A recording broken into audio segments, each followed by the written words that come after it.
Hey hi all, இன்றைக்கி டே ஃப்ரெஷ்ஷாக start பண்ணியாச்சு. அண்ட் இன்றைக்கி விலாக் வந்து அம்மா வீட்டில் இருந்து தான் போடுறேன். நான் ப்ரெக்னென்ட் ஆனதுலேருந்து ஃபுல்லாமே சென்னையில் தான் இருந்தேன். அம்மா வீட்டுக்கு போகவே இல்லை. ஸோ அம்மா வந்து ஒரு 7th மந்த் போல் சின்னதாக வந்து ஒரு வளகாப்பு மாதிரி பண்ணலாம் அப்படின்னு சொல்லியிருந்தாங்க. ஸோ வந்து ஆஃப்டர் ரொம்ப நாள் கழித்து வந்து நான் லாங் டிஸ்டன்ஸ் ட்ராவல் பண்ணி சேஃபாக வந்து அம்மா வீட்டுக்கு வந்தாச்சு. 8 hours ஆகும் எனக்கு ட்ராவல். எப்படியோ ட்ராவல் பண்ணி சேஃபாக வந்தாச்சு. அண்ட் ஃபங்க்ஷன் வந்து ரொம்ப சிம்பிளாக மினிமலாக வீட்டில் உள்ளவங்களை வச்சு மட்டும் தான் போட்டோம். ரிலேட்டிவ்ஸ்க்குலாம் ரொம்ப சொல்லலை. ஃபஸ்ட்டு நாங்கள் வேணாம் தான் நினச்சேன். அதுக்கப்புறம் ஃபஸ்ட்டு ப்ரெக்னெண்ட்டாக இருந்தாலும் சரி, செகண்ட் ப்ரெக்னெண்ட்டாக இருந்தாலும் சரி, நம்ம பண்ண வேண்டிய இந்த சம்பிரதாயம் வந்து கண்டிப்பாக பண்ணி தான் ஆகணும் அப்படிங்கிறனால ரொம்ப சிம்பிளாக பண்ணியாச்சு.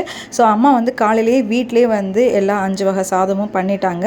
அதுக்கப்புறம் ஃபங்க்ஷன் ஸ்டார்ட் பண்ணியாச்சு. ஸோ அம்மா வந்து ஃபஸ்ட்டு ஸ்டார்ட் பண்ணாங்க, வெள்ளி காப்பு போட்டு ஆரம்பித்தாங்க. அதுக்கப்புறம் எல்லாருமே வளையல் போட்டு அதுவே எனக்கு கை நிறைஞ்சிருச்சு.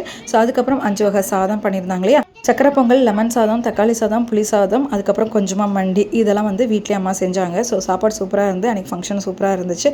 ஸோ நெக்ஸ்ட் வீடியோவில் பார்க்கலாம். Tata, bye bye.